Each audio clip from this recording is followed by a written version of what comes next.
Sometimes when you go traveling, I'm not entirely sure how you travel, how fast you travel. When I go away now, I seem to come away quite tired. And I think these trips are a great example of recuperation. You could argue that maybe I'm traveling in the wrong way.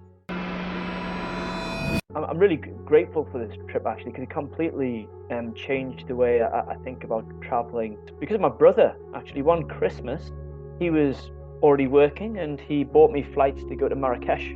I didn't know what to expect. I was buzzing to get away with my brother. If you don't take that jump and try something new, you'll not find out if you like it or not. And I think that's the best part of it. You've just got to try new things until you find what you want, although it can seem a little bit monotonous trying something and you find it and you don't like it, and then trying something else and you don't like it. But at the end of the day, just go for it, just take that leap. I love to go to the Isle of Skye because the landscapes there are breathtaking. There is beautiful bird life out there. End of August, I love to go over to Elgol, where we pick up a boat and they take us on a 4-hour boat trip. In the past, seen dolphins, porpoises, minke whale. Great to get into the Outer Hebrides, which is the outer Western Isles, to get into the real gems where people may not think about going, but you really should, because it is off the beaten path. Welcome to the Winging It Travel podcast with me, James Hammond. Every Monday, I'll be joined by guests to talk about their travel stories, travel tips, backpacking advice, and so much more.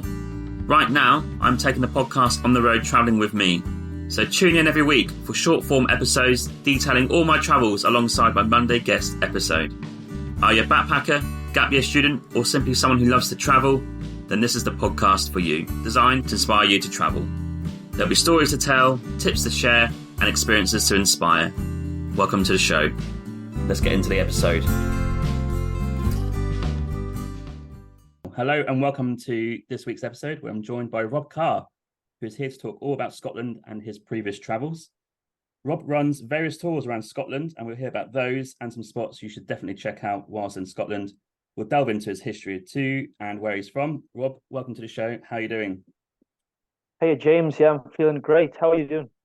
Yeah, not too bad, thanks. Not too bad. Where in the world are you right now? So I'm in Edinburgh in Scotland just now. Okay, is that where you live full time? Yeah, I've lived here full time. Don't really leave it here unless it's on a tour or whether it's holiday. Very much home for me now. Edinburgh's great, isn't it? It's one of the best cities in the UK for sure. Yeah, I don't see myself anywhere else. Someone was asking me just the other day, would you move away? And I really don't think so. Maybe if you give me an option in Switzerland or something like that, maybe I might change my mind. But no, this is ideal. Okay, based on that then, let's just say you had to leave Edinburgh. Where would you go in the UK to live if you had to choose anywhere? In the UK, where would I have to live? I would go to Bristol. Oh, I went okay. there one time and I just thought that the vibe there was quite different. Yeah. I quite liked the Banksy stuff that was going on. And then as well, I remember my half cousin, he took me up a hill and had a really nice look over the city. I just thought it was good. A good atmosphere. It seemed like quite European through the day. Yeah. When it was a bit sunnier, they had seats outside and you could just get a beer outside and just enjoy this atmosphere. I'm not sure how it is all year round. Obviously, I was there in the summer. Winter months, it might be dull. But yeah, it's something a little bit different than London or Birmingham or something like that. Let's go for that. I think it's got more reputation recently. I think last 10 years, I think it's a place where people have started to drift to. I don't know your age, but I think it was back in the day, it was like the trip hop capital back in the day in the 90s. Right. That's where like I probably heard of it first, apart from football. So I think, but now it's a bit of a revival. I think people are going to live there because it seems to be up and coming, if you like. Yeah. I think my half cousin was saying as well that they do have a very good music scene, Yeah. And that might be why people are drawn to it too. Yeah. Okay. Interesting choice. I like it. We're going to delve into some early travels and where you grew up before we get to your tour company, Carr Tours. So first of all, where did you actually grow up in UK? although I live in Scotland, and people probably hear I'm very much English, and I am from a place called Morpeth, which is a small town, well, not small, around 10,000 people in the northeast of England, probably closest to Newcastle. And it's around 70 minutes on the train from Edinburgh today. Yeah. And is that like north of Newcastle, right? On the coast, or is it more Yeah, inland? it's about 15 minutes drive north of Newcastle, not Okay. too far from the coast. So we Yeah. have things like Durridge Bay nearby, or not too far from some really nice castles like Dunstanburgh. Um, you may also know Alnwick Castle. Oh A yeah. lot of people know Alnwick Castle for Yeah. featuring in the first Harry Potter movie, where Harry Potter learned to fly. Um, yeah, and that played a large part in my childhood, going up there with a stick and pretending to fly around. And would you say it's quite rural, like where you grew up? Um, yeah, very, very much so. So when I was being brought up, what we would do, we were very passionate for sport, because that would be the only thing that we could really do to keep us busy. Northeast very big for football. Mm. And then outside of that, well, what do you do? Well, if you drive 5 minutes, you're into fields, into nature. You've got Hadrian's Wall not too far from Edinburgh, which is obviously really famous. When you said about football, I guess you're a Newcastle United fan, right? No, no, no, don't be tricked by that. Oh. So I, I got brought up in a school where there were everybody was Newcastle fans. yeah. However, my dad was brought up in Sunderland, Oh. so yeah, we support Sunderland. Although my mum will say that she doesn't support either of them. But I had a season ticket there from a very young age up Right. until I moved to Scotland. Really, That's very who do you interesting. support, James? Ipswich. Oh, interesting. Yeah, Yeah. yeah. I don't Ah, I don't know how we beat you boys first day this season. yeah. Oh, we're gonna get into that, are we? Yeah. Okay, let's go back to where you're growing up. So you're growing up in Morpeth. It's near Newcastle and Edinburgh. Did you flick between those two cities as like a city? I won't say break, but did you visit them on equal measure, or was like Scotland a bit later? Yeah, Scotland very much came later. It only really played a part after I went to university in Stirling, which is about Oh, okay. 45 minutes from Edinburgh. Yeah. And after university, well, I studied maths at university, and the classic thing through society, if you do maths, you should go into finance, or some sort of data related Yeah. job. And I was like, well, where's between Stirling, where my friends are at from university, and where's like somewhere in between home where my other friends are at? So it's like, Hmm. well, Edinburgh is just perfect for that. And I'd only really been there um, through Carr to get to a table tennis match, and Oh yeah. so Yeah. I'd never really experienced it before. So when I actually got a job there, I arrived there, I was like, wow, like why have I been missing this properly from my life? Because I literally, as so many travelers do, I just sort of fell in love with it when I came. Yeah, same. It's just a magical place, isn't it? Yeah, it's just so unique in terms of the architecture. Just sort of mesmerizes you, and how well kept the old town and the new town are. And then right beside it, you've got what Arthur's Seat, which is Yep. a hill where you can just walk up there and just get out of the way of, well, busyness. But Edinburgh isn't really that busy unless you're talking about like July and August. So, but yeah, to answer your question, it very much played a part later in life. It was mostly just my hometown of Morpeth, just in that bubble, Yeah. don't leave. Although going on little family holidays and excursions from there, we didn't really come up to Scotland that often, other than maybe one or two trips. Where were like the places that you would do the family holidays? Like which areas were those? Yeah, so we would go down to Norfolk. We would visit part of our family Oh, yeah, close to there. home. Yeah. Exactly. Yeah, and we would go over to places like the Lake District, which was nearby for us. Um, we would go camping as well, and so we didn't really travel too much. Hmm. I still have on my bucket list to do things in the UK, like Stonehenge and the cliffs of Dover and stuff like Yeah. that. So um, not very adventurous in those terms. But did those UK trips that you did do, did they maybe spark any travel within inside you? Like, oh, maybe I like to, like you said, you want to go to other places in UK, but maybe even venture outside of UK. Did it start to like fester then, do you think? I think one of the trips I did to Scotland, I will always remember, not necessarily inspiring me to travel, but it sort of gave me that sense of adventure.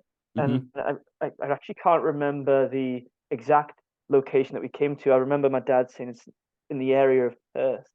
I'm going to have to go back to him after the podcast today and ask him the actual hotel. But we were staying there, and my dad got me and my brother to go on an all-day mountain biking experience, which sounds absolutely fantastic. But from start to finish, as we would say here, blowing a hoolie. So it was so windy, and it was chucking it down with rain, and it went on for hours and hours. Our waterproofs, they were no longer waterproof anymore. Yeah. Um, we were just drenched, we were wetter than an otters pocket. It was ridiculous. And when we got back to the room where my mum was, we were just shivering. I've never been so cold in my life.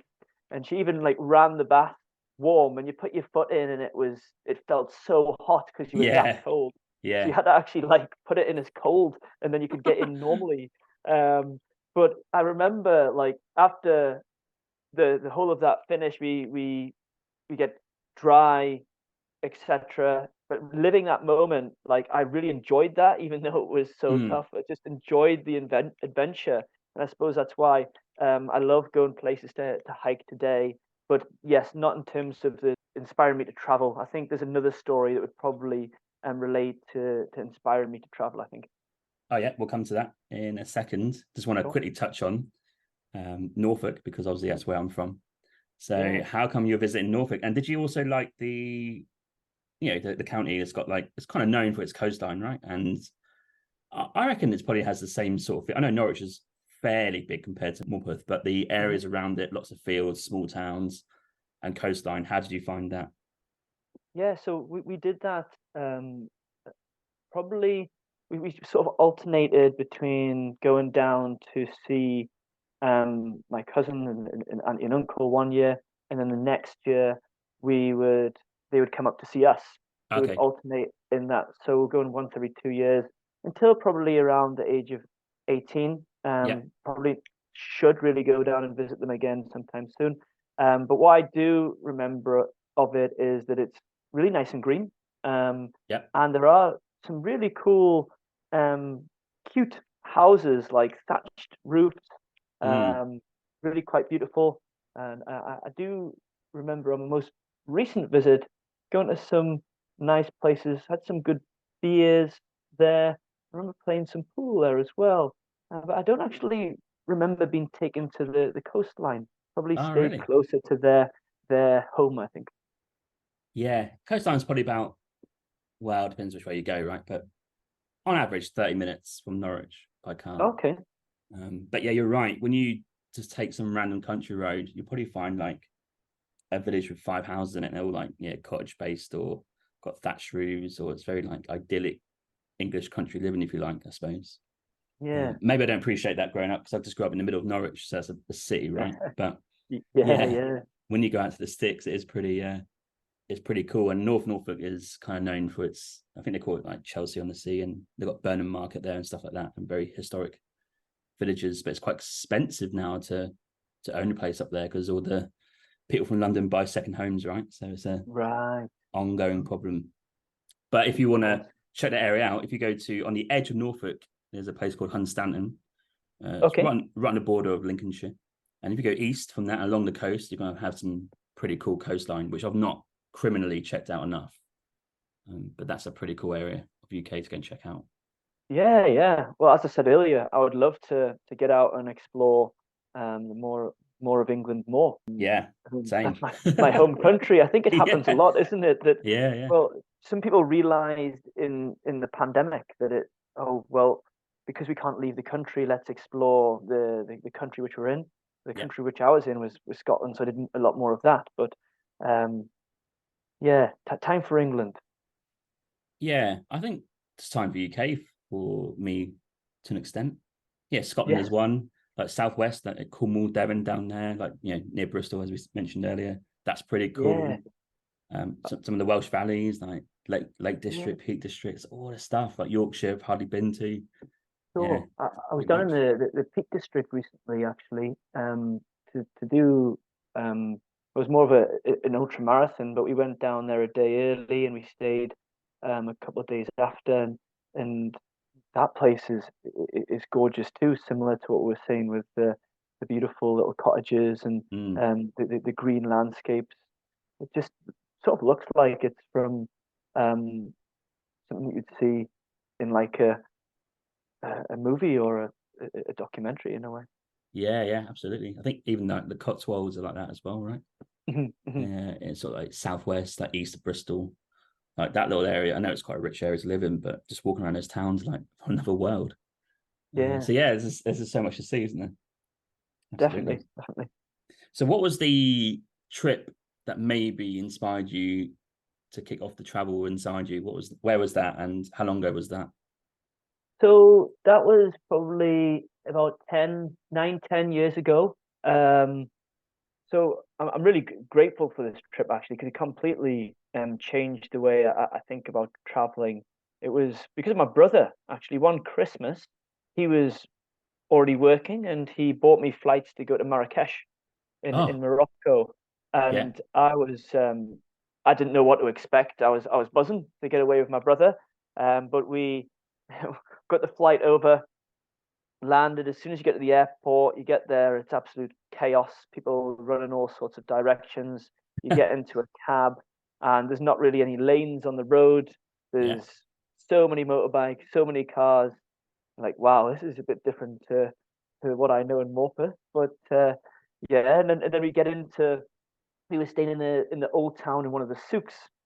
So we went to drop off our bags, and then went down into the old town. And the first thing that we did was when we were walking in the old town, there was a guy with a big python, um, Oh, yeah. and he was just putting it on people's backs. And I went, that looks good. Um, I like snakes. Get that on my back. And he must have been thinking, fantastic, a fresh face, two British guys. And he just put it on my back.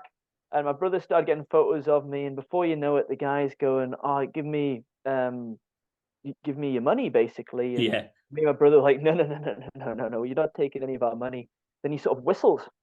And before you know it, there's like six people that are around us, Oh, trying to get money off us. And we obviously quite young. They yeah. look pretty scary because they were speaking a different language to us. And we ended up giving them like £30. We didn't even have the local currency. We just literally arrived there. But Yeah.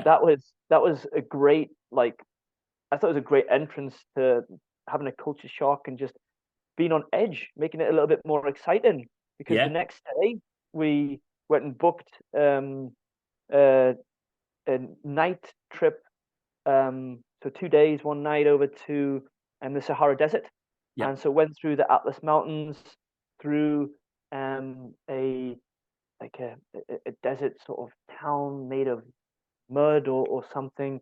Can't really remember the name of it. I'll be keen to go and search that after the podcast again, actually. But we went through there, investigated that, and then ended up going on the camels, walking on those into the Sahara Desert, watching the sunset, Oh, dreamy. and it was really beautiful. Although because it was in January, and that's why the flights were obviously so cheap, it was probably the one of the coldest nights I've had in my Mm. life. But loved when you got there, the camaraderie, the storytelling.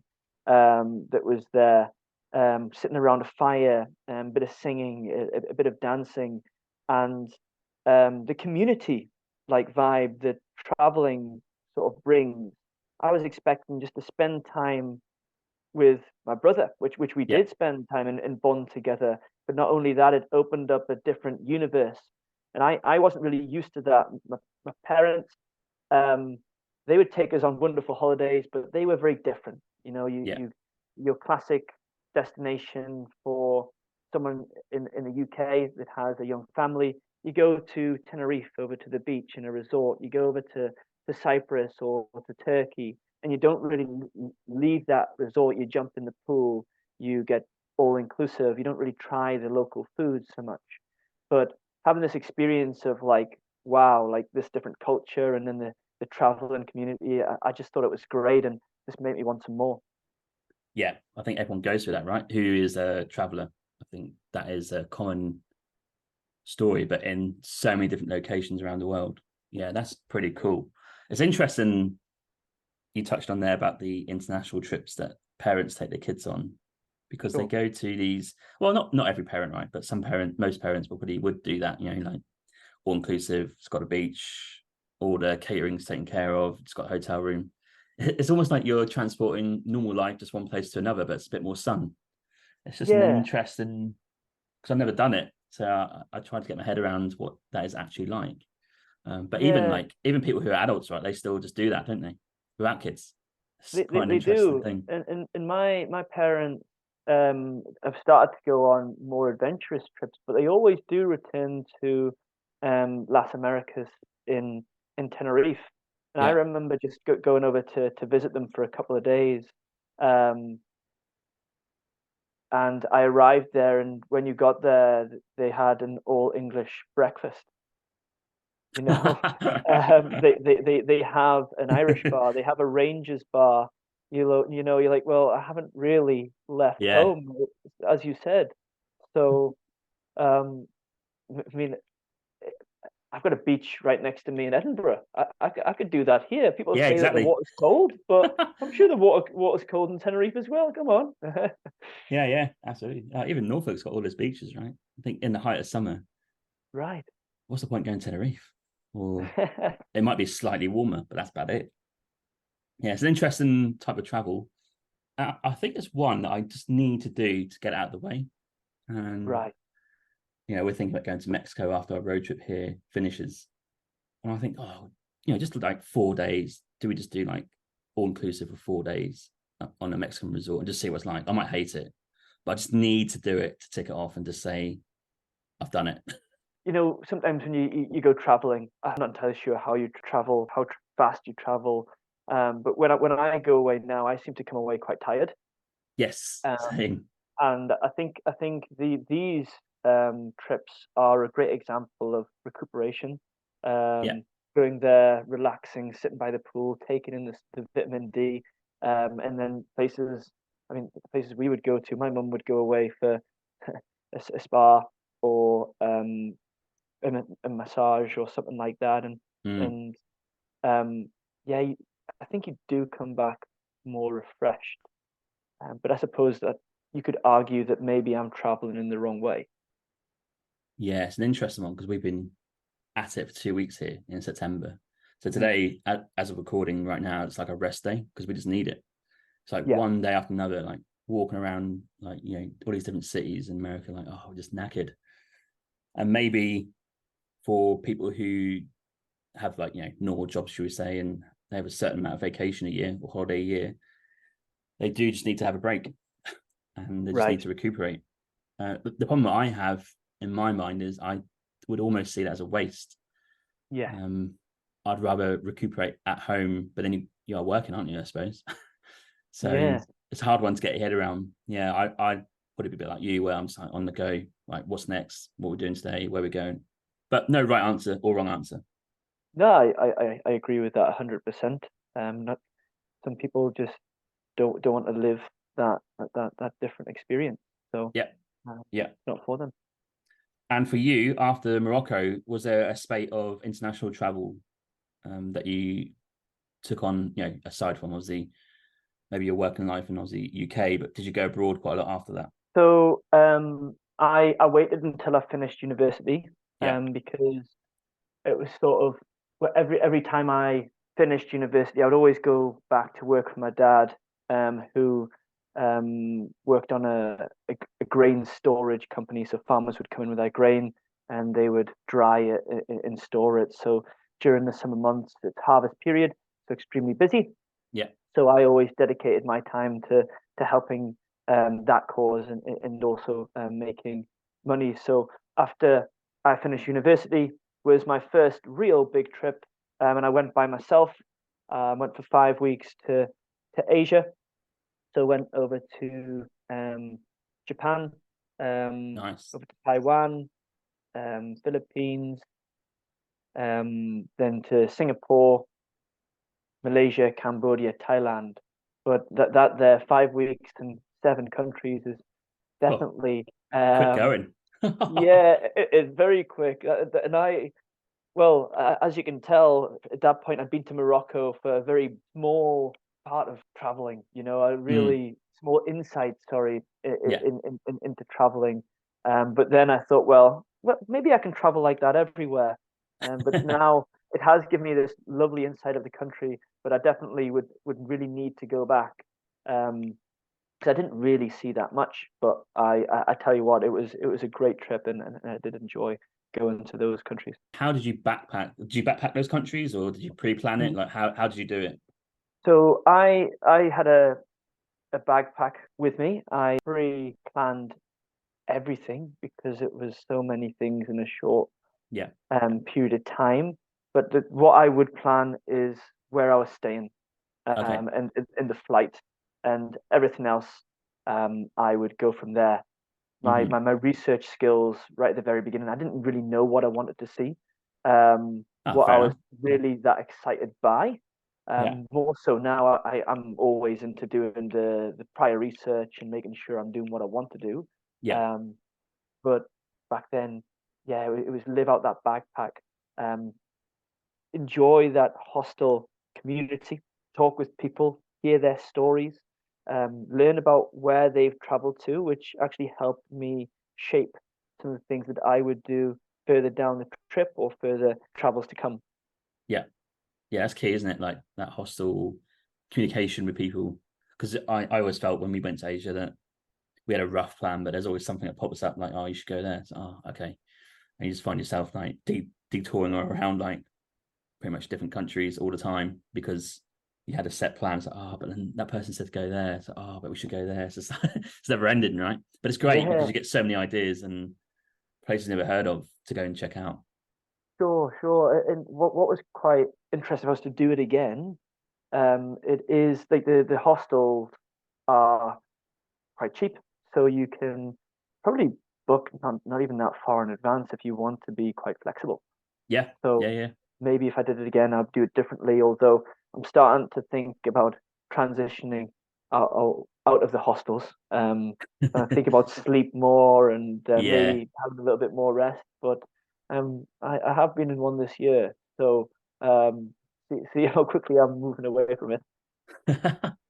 Yeah, on our trip this year, we've tried to stay in hostels, believe it or not, apart from I would say Nepal Right. and maybe Wow. Taiwan. Actually, Taiwan. The rest of them are expensive, like in Europe and Middle East. I think we talked about this in the podcast.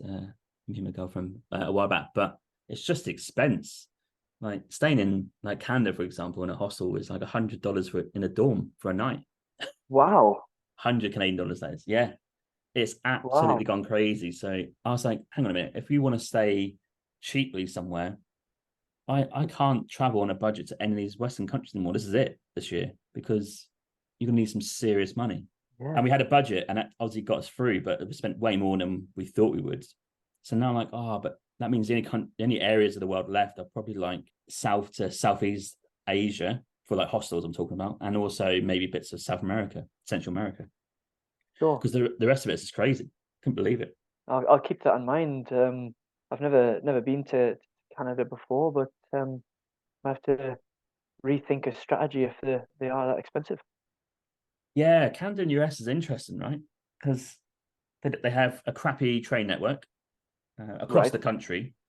I think like if you were to do East USA like we have done, like between Boston, New York, train and Washington DC, there's trains that go in between the two, and in advance, not too expensive. But on the whole, if you're going from like New York to LA, you probably would fly, right? But even that is quite cheap. But just staying in hostels just seems to be in the big cities in Canada, US, just seems to be almost nigh impossible unless you've got a serious budget.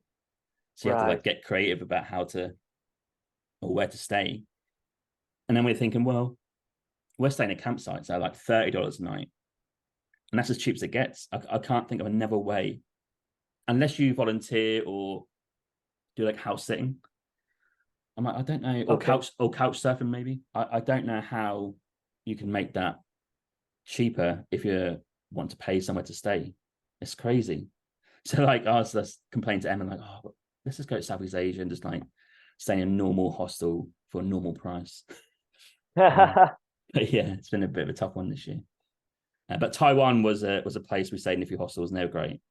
But yeah, interesting year for budget wise and hostels. But hostels are great. And how did you find Japan when you went? I thought it was a different world. Seemed like they were so far ahead of us. I just I was lucky enough to stay with my old flatmate who was from Tokyo. We had a really good relationship, living together, and I stayed with his family, which was awesome. Yeah. They one morning they asked me, "What do you have for breakfast?" And I said, "Well, they asked me what I have for breakfast in the UK, and I was like, well, we sometimes have like bacon sandwiches or full English or this or cereal or porridge or something like that." And the next morning I woke up and there was a plate there for me because they'd gone off to work, and there was a slice of lettuce with a bacon and a bit of bread next to it. And I was like, "Oh, this is really nice. This is really nice." So, almost like a BLT almost. Yeah. But like they weren't together. They were sort of like all sitting separately, as if I don't know what you do with it, but here's the items. Oh, okay, got it. Yeah. But they're so polite. I in Tokyo, I remember probably not so out of this world now. You probably see it quite often, but sitting at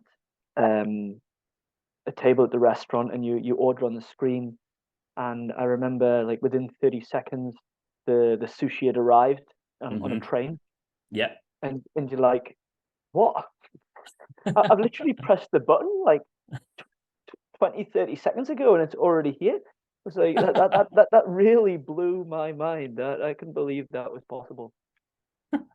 Yeah, they have those like cake train cafes. When we went, like we just sat down and you pay a fee. I think it's one fee. Just have as much cake as you want, and it comes around a little like a Scale Electrics almost, but with cakes on it.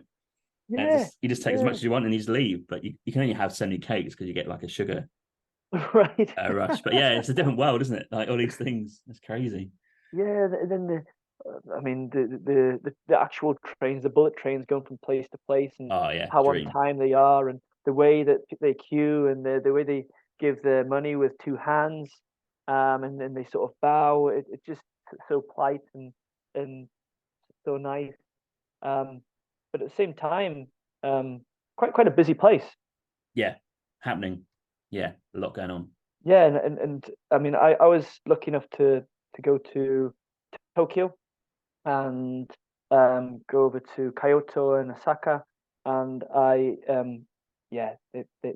were really wonderful places, but definitely need some more time to go around and experience the rest of it.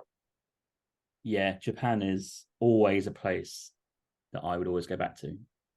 I think it's just so much to enjoy there, and you can take your time because there's so much to see, right? If you try and rush Japan, I think you're going to be ultra knackered. Right. Even though the bullet trains get you there super fast, I think it can get quite intense there, right? If you've not been there, it's like a busy Asian city before. I think even like Osaka, even though I was quite experienced at that point, Osaka, I was like, what is going on here? There's like trains above, below, or above on street level and beneath. I'm like, there's like three all weaving in and out of each other. I'm like, I don't know what's Yeah. going on. But yeah, amazing country and definitely up there. Is there any other countries that you travel to before we get to Scotland and your tour company that you'd want to mention? Sure. So I've done quite a bit of traveling. Went to Nepal. Oh, Incredible nice. place. Yeah, Um, couldn't recommend that place enough. Then been to parts of South America. So done parts of Bolivia, Argentina, yeah, um, Chile, and Peru, yeah. which were which were awesome. Um, and then quite a lot of Europe. Okay. One that I would probably mention, Yeah. probably Bosnia. Loved Bosnia and Portugal. Loved Lisbon. Incredible places. God, do you know what? Bosnia's creeping up, isn't it? It's one of those places that you see now quite a lot on social media, don't you? Like all these like reels and videos and photographs. It looks absolutely incredible. God. Yeah, the they've got the diving championships there, I think. Okay. And the Red Bull, I think the Red Bull diving championships on the bridge in Mostar, Yeah. and that's certainly given some of the limelight to it as well. The Okay. Balkan Mountains, of course. Yeah. Yeah. Yeah. And I guess it's like part of that area of Europe that's, I wouldn't say it's untouched, but it's not quite as hectic as the rest, like Western or Central Europe. But I Yeah, imagine it's probably getting busier.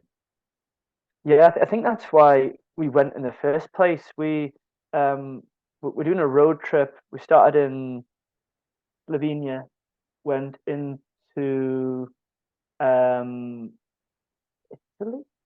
We went into Italy, Yeah. then down into Croatia, then went down to Split, and we were meant to Yeah. be staying in Split for quite a few nights and going over to Hvar.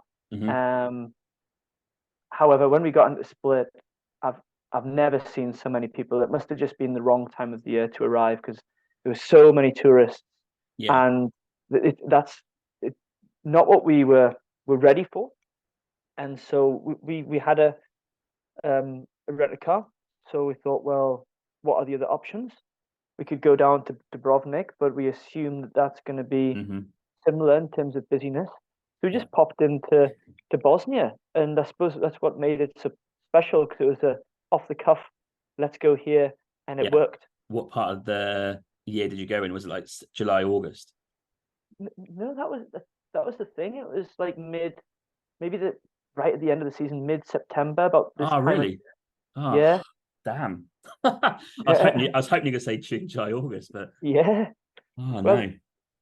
I can go and check my back in my tickets and time that we went, but I'm pretty sure that was September. Um, Oh, that's a yeah, shame. yeah. But because I assumed those places would be shoulder season type trips, right? Because, like you say, Okay. the summer would be heaving with people like you experience. But like, September, you think, kids back to school. But then maybe it's Yeah. still decent weather, so people still go in September. But I was going to say, like, those type of places, like you mentioned, that road trip. I mean, you want to do it in good weather, but not in the height of Yes. summer. So I'm like, what is that? Is that April? Is it September? Is it October? Right, right. Not sure how to avoid the crowds there, but it looks incredible. Yeah, I mean, maybe when we got into the city centre, we just caught an influx of people coming on from a cruise ship or Cruise something like ship, that. yeah, yeah, Maybe it was just the wrong timing on the wrong day. Um, I'm not entirely sure on that, but yeah, it was quite busy because around the port area, everyone was trying to get around, and we were trying to get on the boat to Hvar, and there's so much queuing and things to do. But nevertheless, even though there was queuing, we did go over to Hvar, and I would recommend mm. that experience. Just going over there, sitting. We were at a bar called Hula Hula, and we just watched the sunset, and it was really quite special. Yeah. Would highly recommend it if people want to go and see it. 100%. I just think cruise ship tourists are bloody nightmare, aren't they? I mean, when we got when we got to Halifax this year, like it's in Canada, Eastern Canada, because we're driving, obviously parked up, and then walked down to the waterfront. There's 3 cruise ships in, like, oh, and it's just heaving with people. Like you say, like people queuing up everywhere to get buses, to get trains, or whatever they're trying to get. It just adds an extra layer of annoyance, really. But I guess Yeah, after September, October-ish, they would not be there. But yeah, it's a nightmare. yeah. I don't know how you avoid it. Well, you're gonna have to get like a spreadsheet of all of the cruise ships that are Yeah, coming in. yeah. And out. There must be some formula you can do on Excel where it tells you like days where no one's in. Ask ChatGPT; they'll Yeah, figure it yeah. out. They'll do that. Yeah, AI will sort it out. This is a patron shout out to Laura from the Swamp Soup Stickers, who has contributed £5 to the podcast on my Patreon. Thank you so much for your support. Really appreciate it, and it helps the podcast to keep going in the future. If you're interested, head to the show notes where you'll find a link to my Patreon. The website address is patreon.com/Winging It Travel Podcast. For £5 English, you will receive some trendy stickers from myself in the post, a shout out on each episode, and also my digital travel planner by email. Thank you for your support. I want to quickly touch on very quickly before we go to Scotland is Nepal. So where have you been there? So we flew into Kathmandu. Yeah. And well, it was an experience landing because the guy waved us off the runway when we were just about to. Because if you actually search in, take a bit of a tangent here, but put into Google Melinda Airlines 2007. So when I think a plane was trying to take off from 2017, when a plane was trying to take off the runway, a wheel fell off. Oh, okay. So it got stuck. It couldn't take off. So it was just sitting on the runway and they couldn't move it. And so when we tried to land, that was an interesting experience because we had to come and swoop back around and come back again. But finally we arrived. And the idea was to go and do the Mount Everest base camp trip, but do like an extended version of that. Mm-hmm. So we did. It was called the 3 passes. So from memory, Kongmala Pass, Renjo Pass, and another pass. And on those passes, rather than being up the popular path, we hardly saw maybe we saw 20 people per day. Oh, wow. Until we got off to the huts at the end, which were full of people, but it made it that little bit more special. There's one bit where it was Gokyo Ri, it was called, a little mountain that you overlooked the Gokyo Lake, which is a beautiful. Yeah, Gokyo Lake. Oh, dream. Yeah, you've been there? Not Gokyo Lakes. No, we're deciding where to go this year, but we chose Langtang. Right. But Gokyo was on the list. Yeah. So we went up to Gokyo Ri to look down on it. Yeah. But that day there was clouds. So it turns out Nepal was doing Scotland to us, and we couldn't see it from the viewpoint. But when you were just even standing next to it, you just saw this like emerald, like greeny blue, beautiful color. Even in the cloud, it was something that's really hard to describe. It's like looking at a crystal or something. Yeah, because I think we saw Gokyo Lakes on YouTube actually. I'm like, because we've been to Nepal a few years ago, and we've done like the Annapurna region. I'm like, and other bits of Nepal like Chitwan and stuff like that. We're like, what's next? And we just saw that. It's like, maybe we can do that. But we chose Langtang because Langtang's a bit easier. Maybe our fitness wasn't as great as what it could have been. But next time, if I go next time, I'd love to go up to Gokyo Lakes. But did you fly to Lukla then? Yeah, we flew into Lukla. How was that? Oh, no, now you're talking. I was talking about the flight before. Oh, well, to tell you the truth, James, I don't like flying that much.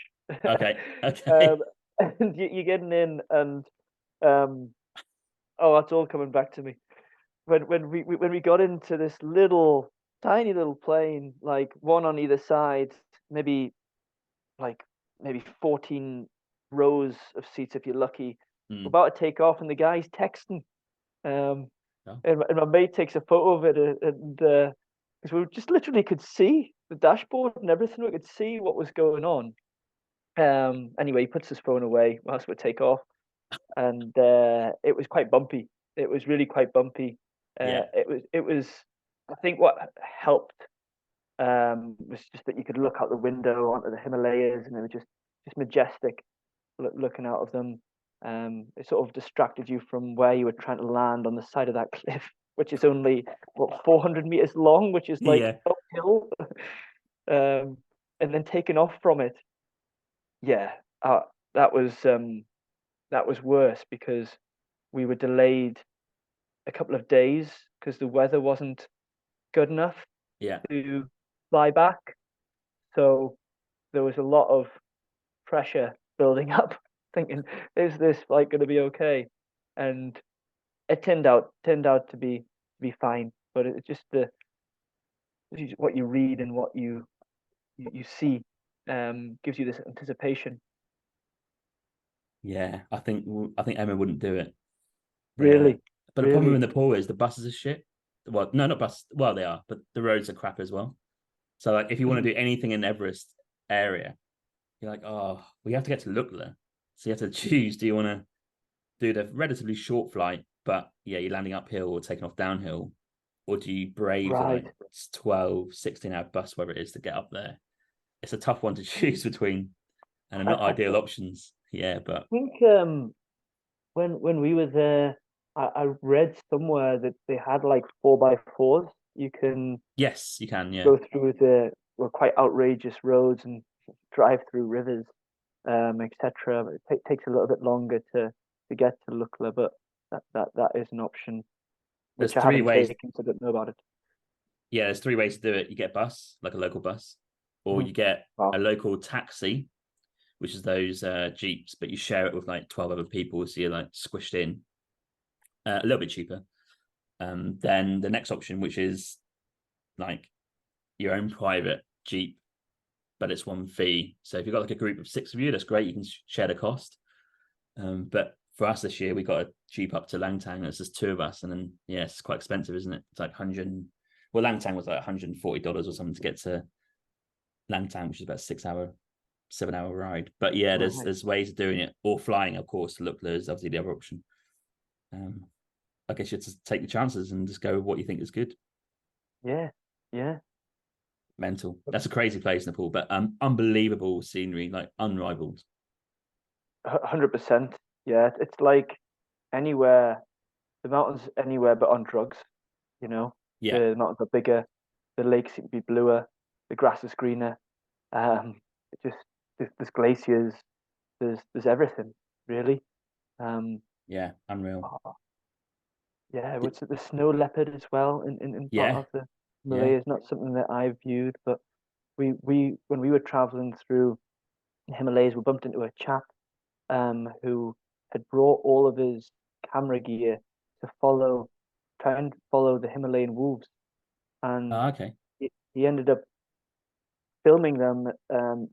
We're getting evidence of it, so he took the evidence back to South Africa, and they gave him the money to then come back and spend some more time there trying Huh. to make a documentary for them. And I remember him putting a video of part of it on Facebook, and um, yeah, that looks super cool. Oh, it's a dream job, that, isn't it? Yeah, Oh, yeah, yeah. God. Although he was quite the interesting fellow. He decided that he was going to try and summit Everest without any permit, and But, he oh, managed to get to I think it was Camp 3, yeah. and then they found him out and they put him in prison. Oh, what? So yeah, um, I wish he was here to share more of the details. But yeah, I don't think he was in there for a long period of time. God, that's Um, mental. but he went through um, probably what would you say he deserved it? He was just trying to summit Yeah. the highest mountain in the world, but we need to make sure that he's got the right safety as well. So he should really be going up with a guide. So maybe for him it was good that he never made it up to the top, so he got the opportunity to do this documentary on the wolves. Well, I'm glad I saw the video of it. So I can't decide what word to describe that action as. very Uh, rash. yeah, just yeah, I don't know. It's like stupidity, but bravery, but like trying to mess with the system, but then just unbelievably risky. I don't know.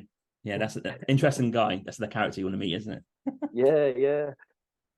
Love Oh it. man. Love a good story when you're just sitting around Yeah. in the little tea houses. Someone's got a story for you, and you're like, right, story time. Let's listen in. And then that comes out, and you're just like, wow. I live quite a boring life, I think. I think that's one of the best places in the world for stories, Nepal. When you just go on those treks and go to those tea houses, and you meet Yeah, other backpackers or travelers there or hikers. Like, yeah, they're usually fairly adventurous, so they've probably got some stories. It's pretty cool. yeah, yeah. Very interesting. Okay, let's delve into Carr Tours and the best bits of Scotland. This is like the second part of the podcast interview because obviously you run tours. So to kick off, Oh, I'm going to ask you why did you set up a tour company for Scotland? What urged you or caused you to do that? the an interesting question, and a one that I get asked quite often on the Okay. tours when I'm walking around with my badge here. I don't think I would be asked if I was part of a larger company. Mm. But it what happened was I mentioned earlier that I was in the mathematics field at university. I Yeah. graduated. I didn't really know what to do, so I just followed what society pushed me towards, which was working in finance. Yeah. And so I worked at the first bank for about 2 years, Mm-hmm. and I liked the people there, really enjoyed the people, but something in my mind it just wasn't for me. So I thought, well, let's try a different job. So I moved into another bank, but just in a slightly different field. And after about 4 or 5 months there, I was getting the same sort of feeling in the way that I was being technically challenged. However, I didn't really have that exposure to people. Mm-hmm. Um, and so I had a look. I was just scrolling down a rabbit hole one day, and I saw Airbnb marketing their experiences, and they were putting Yeah. £5 million towards it. So I was like, oh, I've never even heard of this. So I clicked onto it, and I was looking through, and I was like, Harry Potter walking tour, history walking tour, and then Arthur's Seat walking tour, and then lots of other walking tours to go with that. But I was like, well, I love Harry Potter. Mm-hmm. I'm from like right next to where it'd been filmed, Yeah. and I love nature in terms of going up Arthur's Seat. I'd do that. I would do that anyway. And then the history part, I was just really excited to learn more of the history because, as we talked about right at the beginning, when we're looking around Edinburgh, you see all of this beautiful architecture and how you can relate it to actual history. So I was like, well, why not make a walking tour with all Mm-hmm. three together? And that's what I did whilst working 9 till 5 in the office. And I would do 7 of these a week, which were 3 hours long. Oh. And it came to a point after 4 years of working in the bank and doing that at the same time.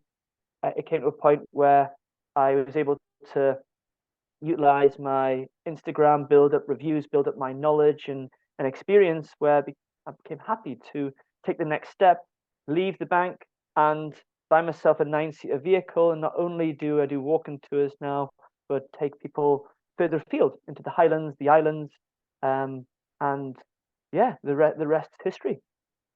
Oh, that's fantastic. The fact that you kicked off like with a bit of an interest in doing Hmm. something and then realized that maybe, yeah, finance is not for you. Unbelievable. I get that a lot on this podcast that I interview maybe slightly older than us, like travelers who are got a history in finance. Like, yeah, I had to get out of that, and then they just do travel, and then you just like done both for a while, and it comes to a point where you kick off and do it yourself full time. That's quite a good thing to hear for a lot of people, because I think people probably have that same urge as what you had, working in that job where just something isn't right. I guess a lot of people don't know what that is, or are maybe a bit scared to maybe go and find out what that is, because it means probably quitting, like you say, a job that you probably know quite well. Yeah, and I was in that position. I didn't know whether I would like to do walking tours. I was really far outside of my comfort zone, to be honest. I know a lot about the Harry Potter, but the history was at the beginning, in my mind, was quite an issue for me, because I needed to do some severe catching up with Yeah. with the history. I generally, until I learned a lot of the history, I just based all of my tour on the Harry Potter. And then if they asked me a question that I didn't know in terms of the history, I would say, well, look, I'll write it down. It's a really great question, because I want to learn about it as well, and I'll get back to you. You can learn on the job if you're willing to take that risk. But if you don't take that jump and try something new, you'll not find out if you like it or not. And Absolutely.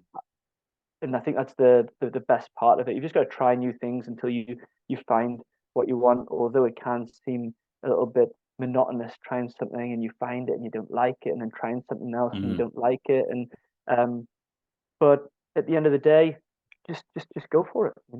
Just take that leap. Yeah, that's great. I think Harry Potter is one of those things, right? You probably find a lot of, how can I say this nicely, nerds who will know Harry Potter inside out, right? And imagine they would probably try and challenge you with a question. Or try and catch you out. Oh, James, yes, yes, yes. Very much so, very much so. I'm gonna talk really briefly about four people that I've had on the tour, which I found really quite interesting. Yeah. So, we've had one person who bought a Nimbus 2001 special edition for €8,000. Okay. We've had someone that was doing their masters in the psychology of Harry Potter characters. Now that I did get grilled on, but I did hit back with all the answers to the questions. I've had someone that's changed their living room into the Gryffindor common room. Bloody hell. Right. And then just last month, I had someone who had, I think quite a few people have Harry Potter tattoos, but the person had the dark mark on their wrist, and we were at if no one knows about this, the Thomas Riddle grave in Greyfriars Kirkyard in Edinburgh. He got out his dark mark, and he was trying to bring Voldemort back to life, which was quite an interesting experience. But yes, there's so many fanatics, and everyone comes with different versions of that magic, and I love it in that sense. Oh, yeah, that's crazy. Okay, and so my next question was going to be, sorry, that you run tours. What type of tours? So you mentioned Harry Potter is obviously one of those tours. Where else do you do tours in Scotland? Yeah, so the Harry Potter history and Arthur's Seat tour is one of the ones I do. That's just a summer tour now. I do the Harry Potter and just history, which is more in the old town of Edinburgh, digging in deep in sort of weaving in and out of inspirations for Harry Potter and also really gruesome history. And I've got a new tour that does some old town history, but leads you off to Belfield Brewery for beer tasting and brewery tour, which is great. But aside from the walking tours, I now do anything from 1 day through to 9 day, and that can be sightseeing in the Highlands. That can be a hiking trip in the Highlands. That can be a whiskey trip in the Highlands. I have itineraries which I recommend, but I'm very adjustable to bespoke itineraries. Okay, and they're like a mix of hiking. You're taking your vehicle and taking people out to various parts of Scotland as well, and they could be like food based, drink based. They're covering all different types of, I guess what you Yes, call types of travel, really. yeah, that's correct. I say we, maybe we in the future, Yeah, but yeah, that's what I offer at the moment. We look to sort of integrate the quite a lot of aspects. You know, when you have people on the tour, I want to find out what makes that their eyes sparkle. yeah, Um what is their passion? You know, and it's finding that, and that could be through conversations before they book, or it could be actually I see that in you right now, but how can we put that into the tour today and maybe do something off the cuff, yeah, yeah, and yeah, yeah. suggest it to them and come up with these ideas. So I'm very flexible in that sense. But just to add to that, um, the bespoke tours, obviously, they're private, Yeah. unless you want to propose that to me and as a group tour, and then I go there and market for the other people. But I do um, group tours as well. But if I'm going to do that, you have to be in contact with me at least a month before to give me that opportunity to make sure that we can fill the minibus. Got it. And are these group tours that you do now, are they people who all know each other, or are they sort of a combination of, I don't know, you have 12 slots and they fill up before the start date? The walk-in tours is very much they the slots, and everyone doesn't know each other, and they probably get to know each other on the walk-in tour. But in terms of tours outside of Edinburgh, quite often they are private experiences. Okay, that's cool. And which bits of Scotland? I know you mentioned the Highlands, obviously Edinburgh.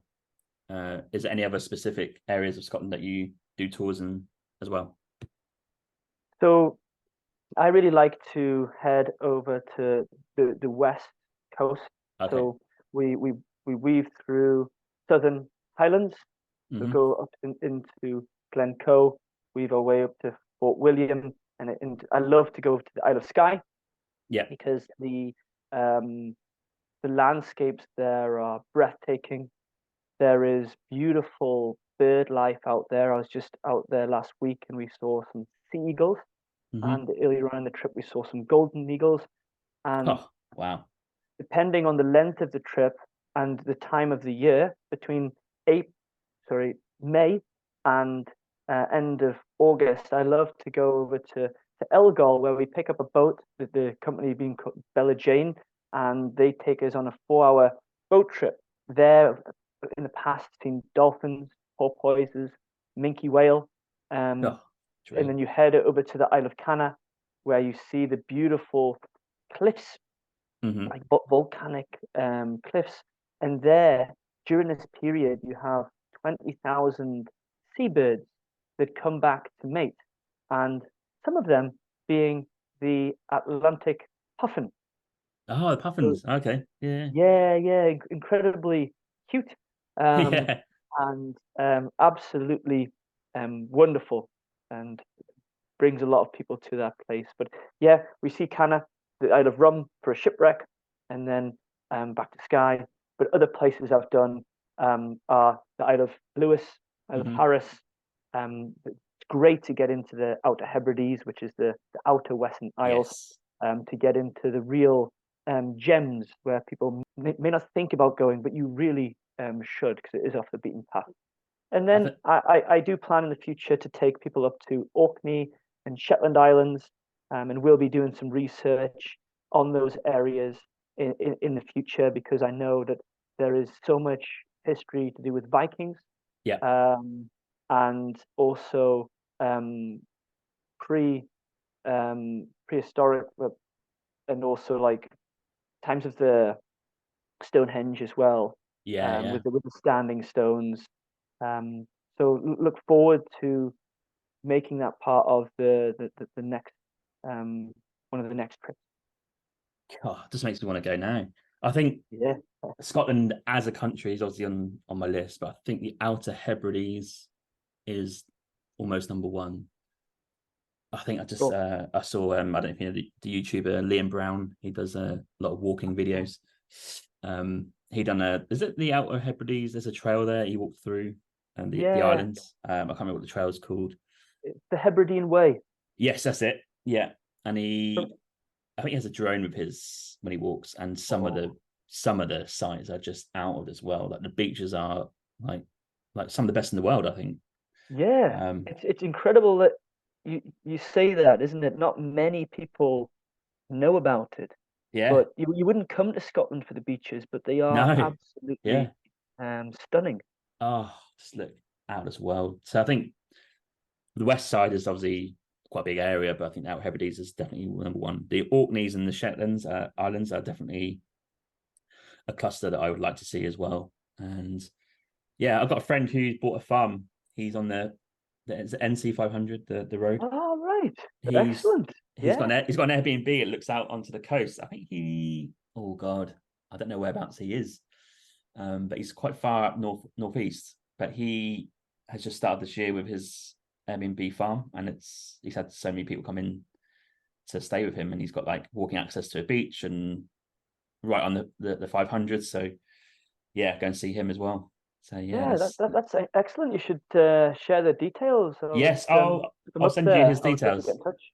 Yeah. Yeah, I'll share awesome. his Airbnb and I'll give you his number if you want to connect. But Sure. he's basically he bought the land and had one little house on it, so he's lived in that, and he's just basically done he's like planting trees, and he's got like homegrown food there. He's built a garage, which is I think it's converted into two like Airbnb locations where you stay, and that's got the view of the sea, and you can walk down to his local beach, and yes, it looks pretty cool. Incredible, incredible. And I don't know if he's mentioned seeing has he seen any aurora borealis Oh yeah, activity? yeah. He sent me some photos. Oh, of course, Yeah, of course. I'm yeah. still yet to see them. Even Really? going to Oh, okay. Iceland, I think they're at the moment, as far as I'm aware, they're a myth. Um, I remember standing next to a guy in Iceland. He had a camera, and I was looking at the sky all night with my parents, and we never seen anything. And he all of a sudden went, "I've got it. I've seen them." And Hmm. we looked at this camera, and I was like, "Oh, they apparently they're there, but we can't really see them." But yeah, apparently I think is it the sun that's in a really advantageous position right now. I think it gets to its peak in 2025, and so that's Oh, why okay. right Right. now we're seeing a lot more aurora coming along.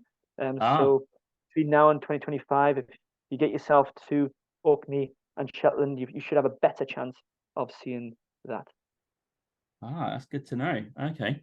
Yeah, or get We yourself up to Alaska, whichever gets you well, all in. I was going to say we saw him in Yukon, which is level with Alaska. We flew up for Christmas and got a cabin out for a week, and that was in minus like 30 degrees. So it's like hell cold. 5 hours daylight, but we stayed in this cabin, and this guy, yeah, like you say, interesting character, the same one that you met. he he woke us up at midnight and said they're here. I was like, okay. So we drove down to Oh, his frozen lake on the snowmobile. And I think so when you said about this guy who's with a camera said I've seen them, I think it had to be like available to the eye, not just to the camera. So yes, we drove down to the lake and turned around, and they're just all there in green. Like it's really. an unbelievable sight. And for free. Didn't book a tour because obviously we just booked the Airbnb, and he said, well, I'll let you know if they're about. So we got them for free. That's incredible. And what were your initial thoughts, feelings when you saw them? Oh, just out of like it's a different world. I think it's always something that you see online and you think, like you say, did it exist? Yeah, they do. And if you're in that northern hemisphere like that, quite high up, I think you have to take advantage of that because they're just something incredible. Definitely. Very But jealous. staying in minus 30 is tough. Oof. You can't just nip outside. You have to get ready and get all your layers together. And yeah, it's an interesting experience. Wow. Wow. I guess the main town up before that might be Goldsby. Okay, yeah. I know Golspie. Yeah. Wonderful castle there for anybody that goes Yes. up that part of the world. Dunrobin Castle is Dunrobin. like a fairy tale. Absolutely spectacular. Yep. So you drive past that and probably about 10 minutes is Brora. So he's just there Ah, on the beach, awesome. pretty much. Yeah. There you go. Yeah, that's really handy actually, because that's what an hour and 15, 20 minutes from Inverness. So Yep. um quite not I mean it's obviously remote, but it's not as far as you can get away from civilization if you ever do want to return. Yeah. So he's locked out there a little bit because he was here in Canada, and I think he was just saying that I just need to. I think he's traveled a lot, but he's like, I just want to go and find a plot of land and do some stuff. So his parents, he grew up in Scotland, so his parents were still in Scotland. So they're looking around like across the north, across the west and east, and he settled on that one there. And I think he's chose quite well. Oh, good for him. Okay, so Scotland. Let's just finish on some quick fire questions about Scotland. Actually, these are not the official ones to end the episode, but I just want to get your Ah, thoughts. What about three places you probably mentioned these already that people must visit if they go to Scotland? so three must visits. So I'm going to go for um, Gurnastry, probably one of the most incredible hikes in Scotland. Okay. Very not popular just yet, but absolutely incredible. Then I'm going to go for Dunnottar Castle. It's a beautiful cliffside um, castle ruin that's really Mm-hmm. quite mystical and has a lot of history that helped hide the Scottish crown jewels from Oliver Cromwell. So not only have you got beauty in terms of the landscape, you've got a mixture of things there. Then the third one has got to be the well, they call it Prince Albert's Cairn, but people know it more as Scotland's Pyramid. Oh, So okay. I don't know if you've ever seen this, James, No.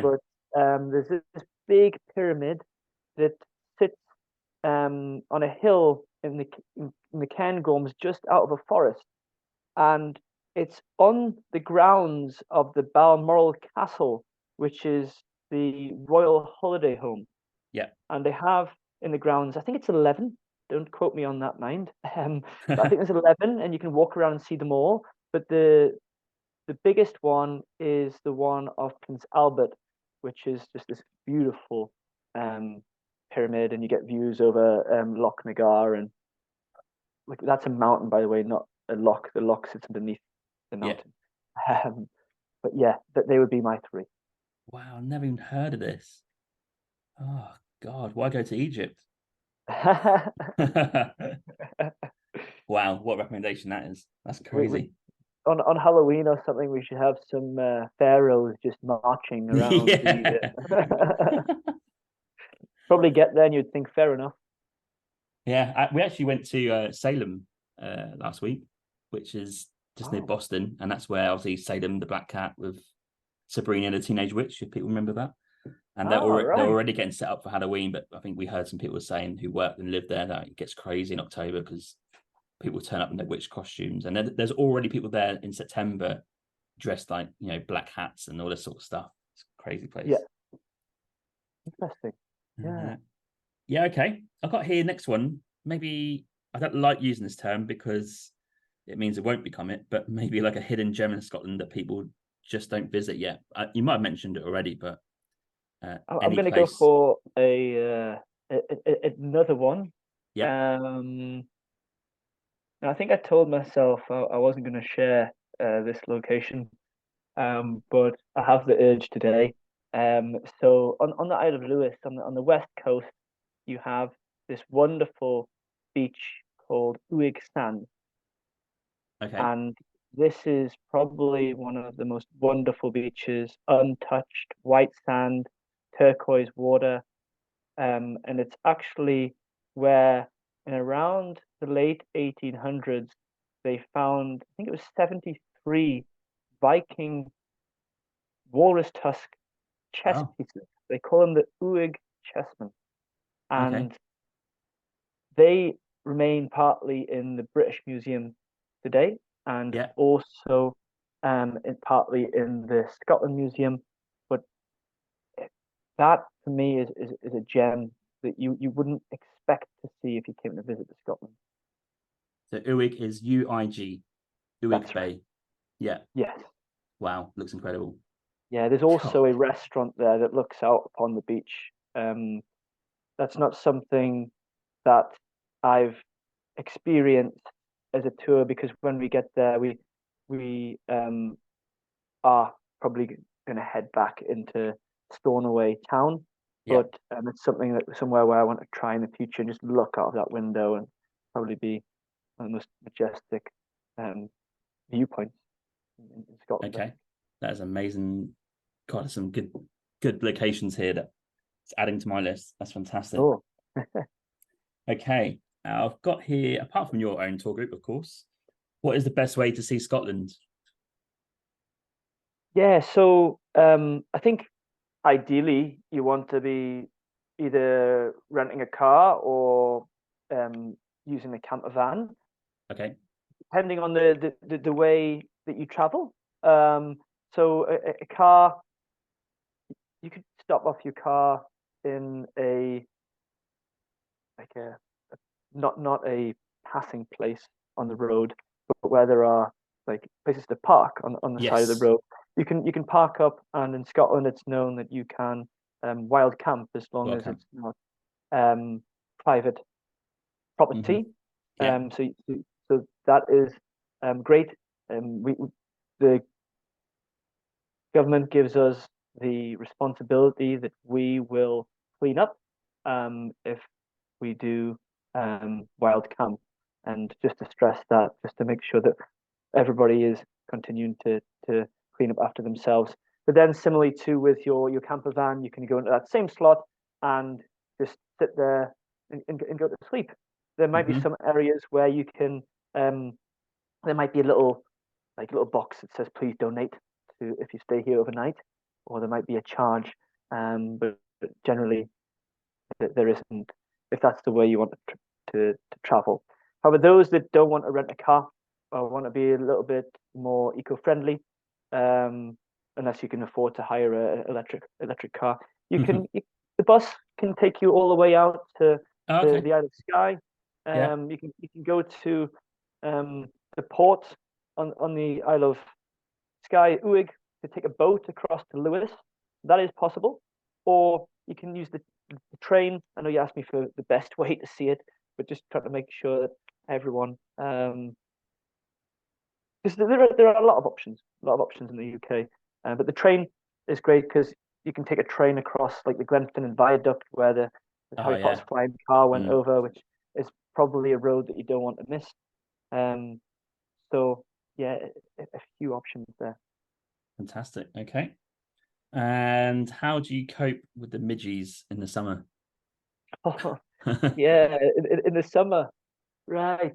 Um, the best way would probably be to say, right, okay, I'm going to travel on a windy day, a windy and miserable day, because they're Oh, probably okay. less likely to be around. Yeah. Um, but yeah, I would wear socks, long socks, because where there's not very much hair, they love to eat.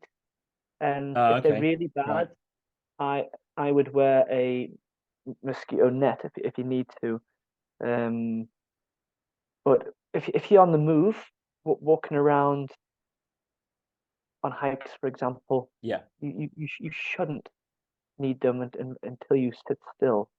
Um, I have had some bad experiences with midges, which one summer they just so many of them that they bit me until I was bleeding. Oh. But this summer I've done a few 3-day tours, but they were actually in um, May and one in June.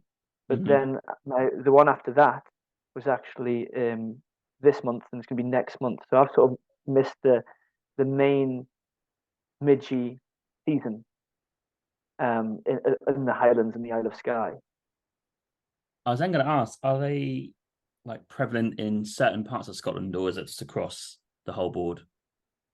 So you're looking at more remote areas. Yeah.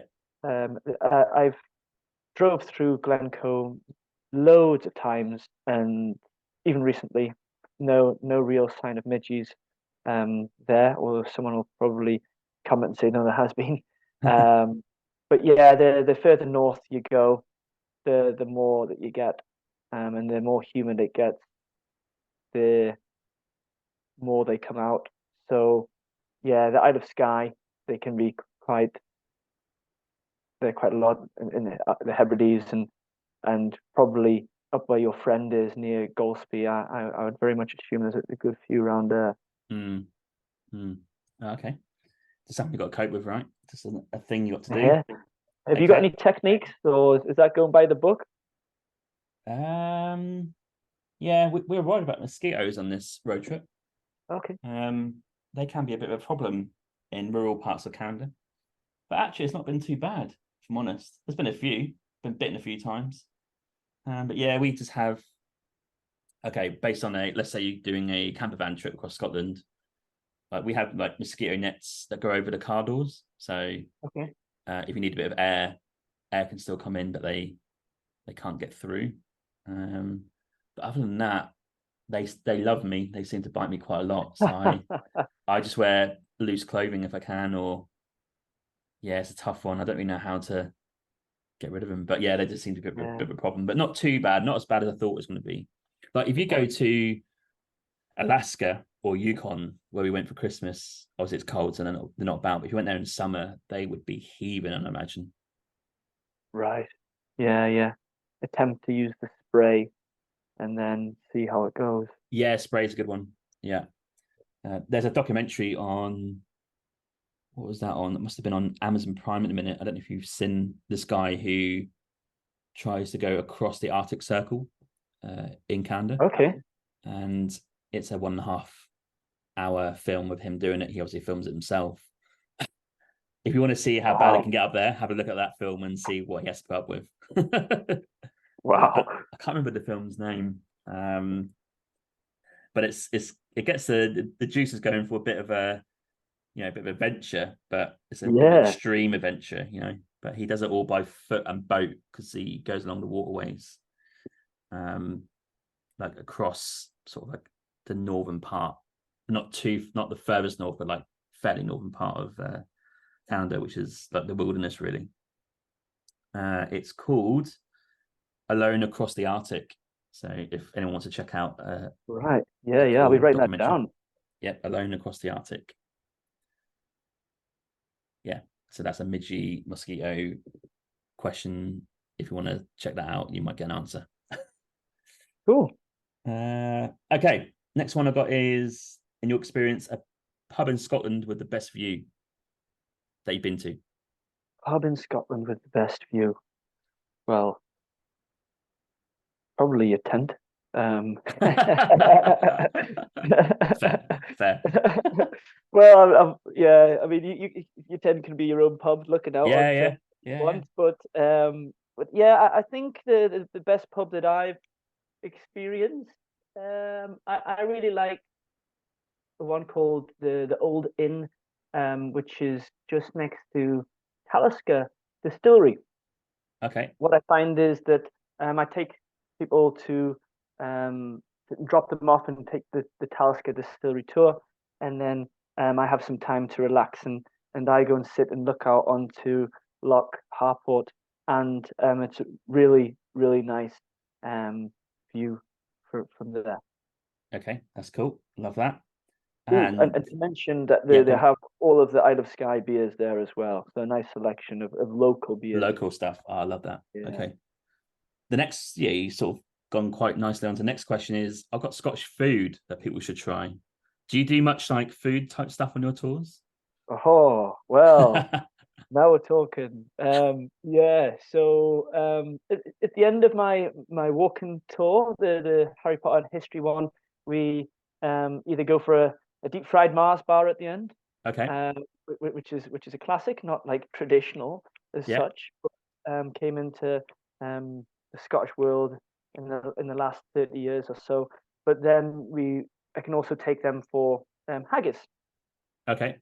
Now, I did write a blog on the best haggis in Edinburgh. I've been to around 17 places now. For Okay. those that don't know what haggis is, it's well, maybe some of you put your fingers over your ears, but it's the sheep's heart, liver, lungs mixed together with oats, suet, and spices, wrapped in the sheep's intestine. And Yep. people often fry this for breakfast, or the traditional way of having it is to boil it for around 40 or 50 minutes and have it with what we call neeps and tatties. So haggis, neeps and tatties is haggis, turnips, and potatoes. And you normally have that with a whiskey and mustard sauce. Oh, So it that to me, I know some great places to try it in Edinburgh. So we sometimes do that on the tour if they request to do so. And depending on the place and depending on their preference, we can go and have a Scotch egg, for example, oh, which love a is Scotch egg. It's a love a favorite. Scotch egg. Yeah, yeah, like a Can't get them here. oh oh, you just have to make them, James. Yeah, you're right. And then another great food, which there's a place called Whiskey Bar that you're able to couple this up, is a dessert which is called Cranachan, which is raspberries, fresh cream, toasted oats, honey, and of course in Scotland, whiskey. Whiskey. It's a nice Yeah. layered dessert, and that is a dessert that Scottish people will have traditionally on the 25th of January on Burns Night. They'll have the haggis, Oh neeps, and yeah. tatties, um, and then they will have the Cranachan for dessert. And of course, that is just a very fast forwarded version of Burns Night. If you need me to go into that, I can, but happily, maybe another time. Okay. Interesting. Yeah, yeah. Some great foods there. Some interesting foods. Yeah, Yeah, haggis is don't think I can do it. But we'll you see. can't. Oh well, I'll Uh give you a vegetarian version. It's all good. oh, okay. I do eat a bit of meat, but that's just when you hear it described, you're like, oh, can I? But then maybe if you just like don't think about it. Okay, that's cool. It's the right place, James. Pretty good. Okay, I'll give it a go. I got here next question. We talked a lot about the rural parts, the Highlands, and all that sort of stuff. But aside from Glasgow and Edinburgh, because people know those two places, what are maybe some a few other towns or cities that people should maybe stay in or check out? Yeah. Stirling is a great city Yeah, to check out, although you call it a city, it's only 38,000 people. yeah. But it played a large part in Scotland's history. Beautiful castle there. You've got the Wallace Monument. You may remember William Wallace from Braveheart, Mm-hmm. the chap that shouts freedom. And yeah, the surroundings are beautiful mountains. In terms of um, other cities you could go to, you've got Dundee, or you can go up to Aberdeen.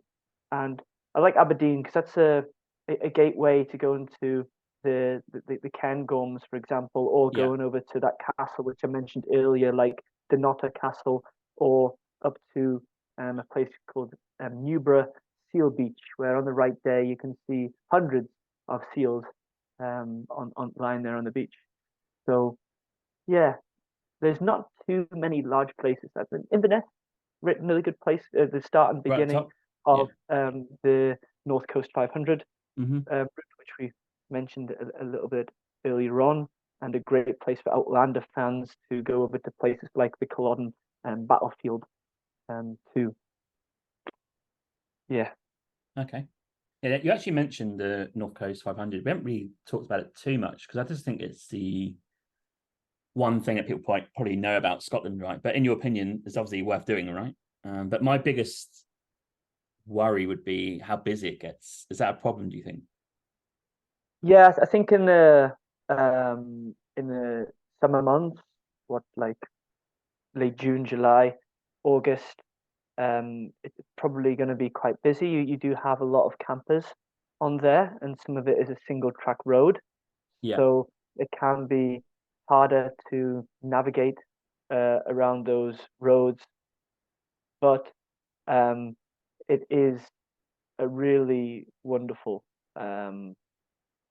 518-mile journey, whether it's on that Easter part where you're at Golspie checking out that Dunrobin Castle, or Yeah. you're going further up north to Duncan's Behead Stacks, really nice sea stacks, or it's the cool beaches that you'll see at the very north, or there's a really nice cave. There's lots of things to do. Just when you're going around that, the only real city or reasonably sized town that you'll see is Inverness and also Ullapool. So if you're used to civilization, then maybe hold your horses. Maybe just go there for day trips. Yeah. Other than that, it's quite spectacular. Yeah, it's a tough one, right? Because I'm thinking I don't want to be with the hordes, but then the weather comes into play, right? Mm-hmm. So I'm thinking, God, could I do it in May or September? But am I risking bad weather? May, you're fine, I think. Okay. Yeah. Early May, before Midgie season as well. Okay. Yeah. Yeah, the days are starting to get longer. The weather's starting to get better, and not too.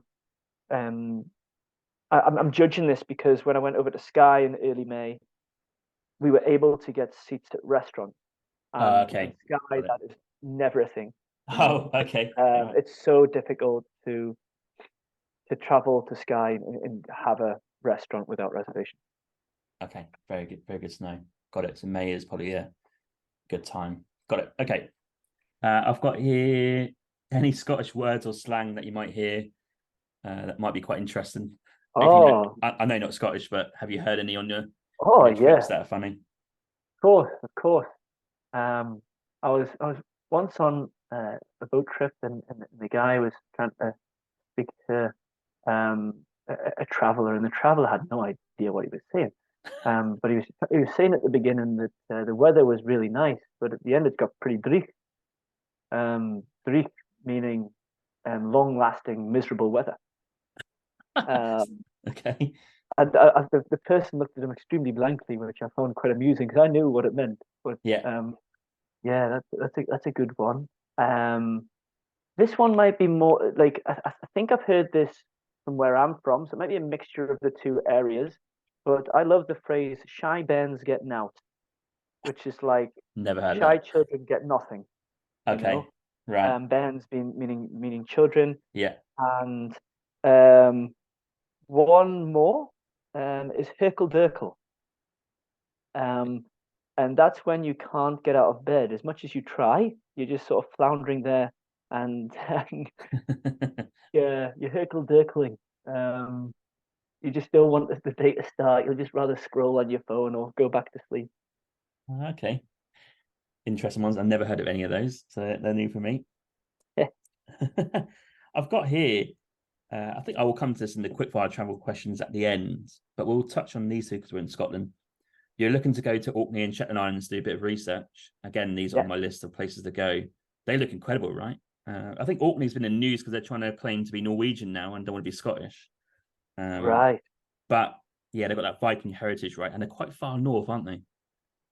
Yeah, they are. I think Orkney is a lot more accessible than the Shetland Islands because you can go up the go on the North Coast 500 Road, up to John O'Groats, and from there or near there you can get a boat across to Orkney, which doesn't take very long at all. So if you want to go to Shetland, some cruises go from Inverness or Aberdeen, or maybe you want to get a flight, but those cruises can be overnight ferries, Yeah.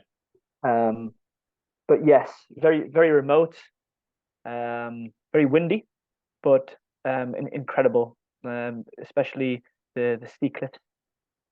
Go on a boat trip there. It's quite popular to see orcas right now. I don't know if that's increased over time, but I'm just seeing the photos everywhere. Maybe that's just the Instagram algorithm getting to me. I like orcas, but yeah, tremendous place, but come prepared for the wind. I was listening to Billy Connolly earlier on talking about the wind and how the families on Orkney, the parents, they have to tie a string to their children because the children are like flying away in the wind, and they have to try and tie the rope to the lamppost and sort of pull them back down to come to the shop, you know. But again, like incredible images online of like beaches and stuff up there, right?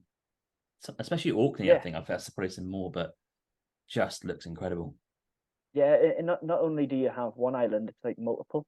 Yeah, you know, so you get a variety of things. Yeah. Okay. Very interesting. And any remaining comments, or maybe you should ask, you know, why should you visit Scotland? Like maybe a few sentences. Wow. So why should you visit Scotland? I think Scotland is quite special. You know, not only do you have nature, we have this wonderful bird life, wonderful mountains. We have lovely deer, osprey, but we have this really rich history to go with it, and the storytelling that goes with it. Even the folklore, you know, the fairies, the giants, the kelpies. It is, if you indulge in Scotland properly, you'll sort of invest into this mystical, magical place that, to me and to a lot of people, are sort of enchanted by, and the people of Scotland make Scotland too friendly, jolly, and willing to have fun with you as well, drinking whiskies and wine and beer, you know. So yeah, I think that summarizes that. Also, they're always rated, aren't they, in the top countries to visit? Yeah, like for like scenery, or just for, I think it's always like, you know, Scotland, Norway, Canada, New Zealand. They're always up there, those type of countries, because it just looks magical. I think David Attenborough even quoted the Highlands of Scotland is one of, or if not his favorite place to come, which is, for David Attenborough to say that is quite a special thing for us to say, living here. Yeah. Also, we haven't mentioned the boffies. I think that's a popular activity, right? To go and hike and stay in those free little accommodations, or you can donate. I think they're dotted around Scotland as well, aren't they?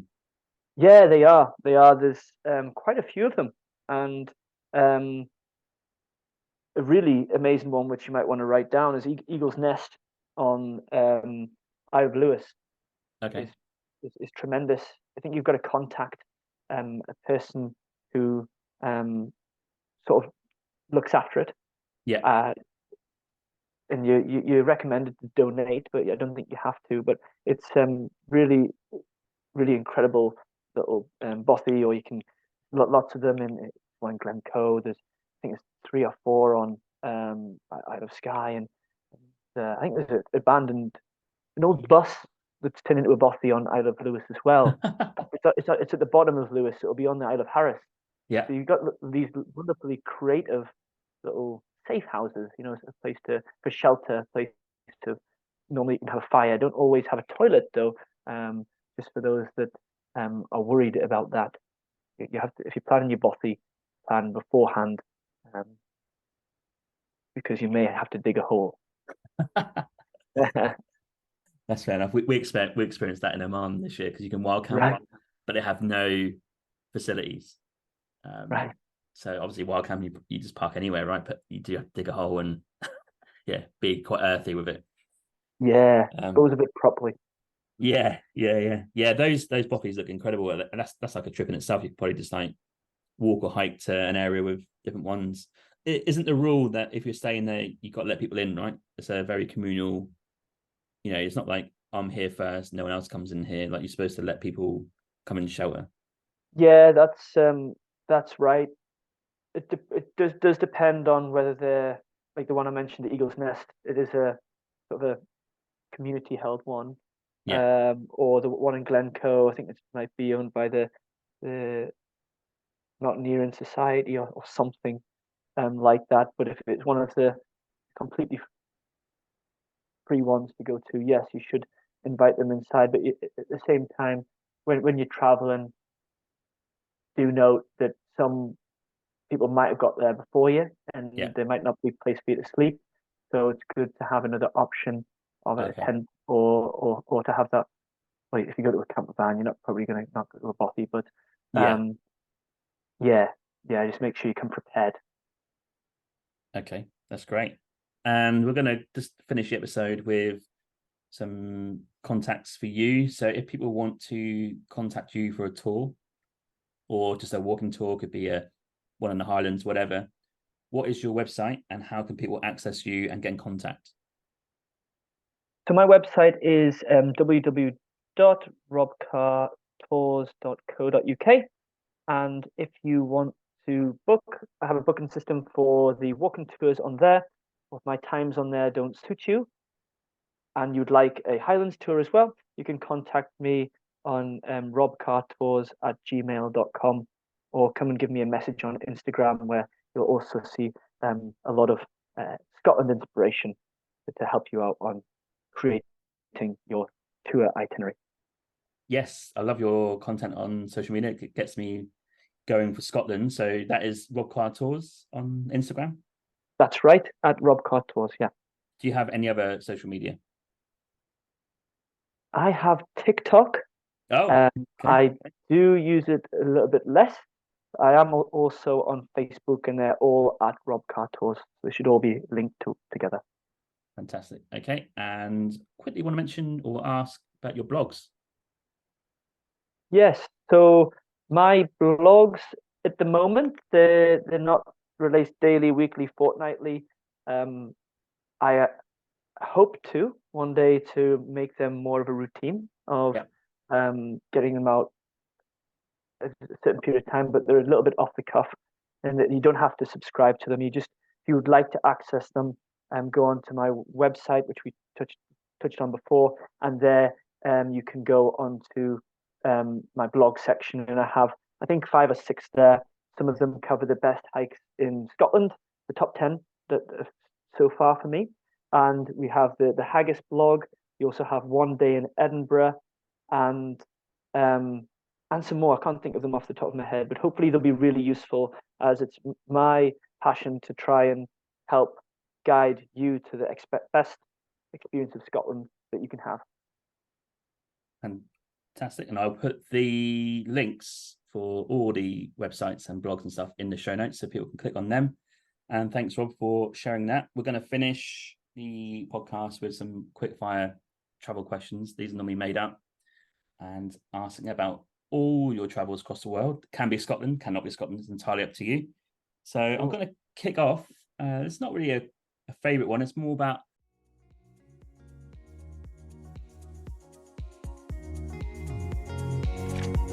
Hey, yeah, just a quick one. I just want to say there are many ways to support this podcast. You can buy me a coffee and help support the podcast with $5. Or you can go to my merch store with the affiliate link with TeePublic, where there's plenty of merch available to buy, such as t-shirts, jumpers, hoodies, and also some children's clothing.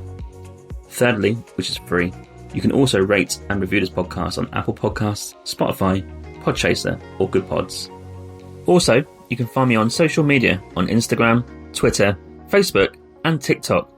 Simply just search for Winging It Travel Podcast, and you'll find me displaying all my social media content for traveling, podcast, and other stuff. Thank you. It's travel question time. How many countries have you traveled to date? I think I've been to 48. Okay. And of those 48, you can't include, I'm going to have to exclude UK because you live in England/Scotland. So 3 favourite countries that you travelled to out of those 48. I'm going to go for Bolivia, Nepal, and Japan. God, you got 2 of my 3 there. Oh, have I? Wow. Yeah. Which ones? I normally put in Japan and Bolivia. Oh, Yeah, oh. we're not in touch, Bolivia. Criminal. Ah, great minds think alike. Absolutely, yeah. Bolivia is a sensational country, yeah. Okay, what about 3 countries that you've not travelled to that are next on your hit list? I would love to try South Africa. Yeah. And my mind right now is getting drawn to Greenland. Oh, okay. Yeah. I would love to see the glaciers, um, the wildlife there. I think it'll be something that I've not seen in my life. Something completely new. Yeah, that's crazy. I'm meeting a couple tomorrow who I know through the podcast. They've just been to Greenland I think 2 weeks ago. So I'll get some details for you. Yeah, I'll I have to think listen in. he works for a travel company, and they obviously he works for them, but he gets to go on their trips. And I think one of those was Greenland. So yeah, I'm Incredible. keen to hear more. And a third place. I'm going to go Canada, actually. Oh yeah, I think you'd love it. I think that the west coast in the mountains do look very much what I'm into. Love hiking, love blue and reflective lakes. I'm in. Yeah, we did live there But for just 4 not years. expensive Done a hostels. lot. No. Have you heard of a group of islands called Haida? That is on the west coast. That is a place that I've not been to, that we just haven't been to because it's quite far up, despite living there. But that is a place that you must go to, I think. I'm writing this down. Haida, Kauai. Interesting. They have 2 islands, right? So I think the North Island is where people live and you get a boat across. And you can drive on there actually a little bit. But the Southern Island, you can only get a boat there or kayak across. It's like a wilderness there, and forest and stuff, and do some trails. So I think that's pretty out there if you want to do some stuff like that. Sounds good. Sounds good. Okie doke. Let's go with one country that you'd like to live in that you've never lived in before. I think I would go with Switzerland. Okay. Yeah, it seems incredible in terms of the nature there. And when I was there, I felt incredibly safe. Yeah, I think that's one of the safest countries we've been to actually this year. Yeah. Yeah, you're right. Yeah. Okay. And what about 3 favorite international cuisines that you've tasted on your travels? I remember coming back from Malaysia thinking the food that I had there, I'm not sure what I ate, but it was incredible. Japan was awesome. And we'll go for Spain. Oh, of course. Yeah. Yeah. I think my girlfriend would be unhappy if I didn't say that. Okay, fair enough. What about 3 favorite beaches? Because I reckon you've seen quite a lot. Beaches. Yeah, 3 Am I allowed to favorites. say the ones in the UK or not? Yeah, of course. Yeah. Oh, really? Well, that Uig Sands. Yeah. I would go for Luscantire. Can I think of one outside of the UK? We went to Aruba, but I can't Oh, nice. I can't remember the name of the actual beach. But I don't think it was a very big place. So yeah, that was really beautiful. Aruba, nice. Okay. And let's go with, has there been a country that you traveled to that you didn't like? Or maybe a more specific place that you didn't like? Didn't like probably might be quite harsh, but when I went to Budapest, I think a lot of people from work and also a lot of people that I knew had been, and they hyped it up really highly. So I think I had a really high expectation of the place, but I didn't quite see it in the light that they did. Ah, very interesting. Okay. Talking of cities then, what about 3 favorite cities that you've been in? Moscow, Lisbon, and probably Singapore City. Yeah, classic. Okay. Yeah.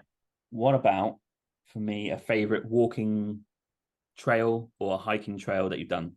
Has to be the Haderkulm in Switzerland that runs 22 kilometers from one side of Lake Brienz to the other. So it's called the Hardegrad.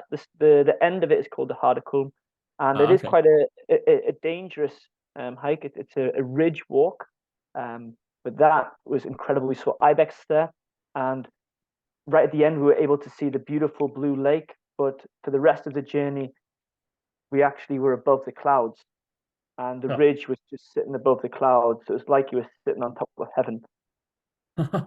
Wow. And Okay. I'll probably go back to do that again, because to just see it with the blue lake all the way through instead, it was pretty outrageous. But you have to have a head for heights, because that ridge, you get like, there's a wire at one point where you have to sort of pull yourself along it, and if you fall, then you will probably be needing your repatriation insurance. Okay. Okay. That is outrageous. Yeah, I love that hike. Okay. And do you drink coffee? I don't. Okay, I'll switch it up. Let's go with if you had to drink a beer in the city anywhere in the world and watch the world go by, where are you going to drink it? Probably Tokyo. Oh yeah, busy. So much going on. Shibuya, in fact. Yeah. Oh yeah. Watching that crossing.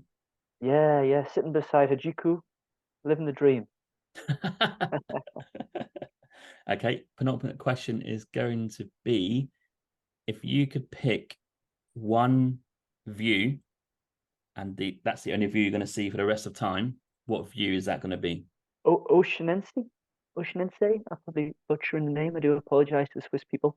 Okay. The lake of Oceanen, I think, something like that. But yeah, I could sit there all day. I've been twice, and I would love to go back. Awesome.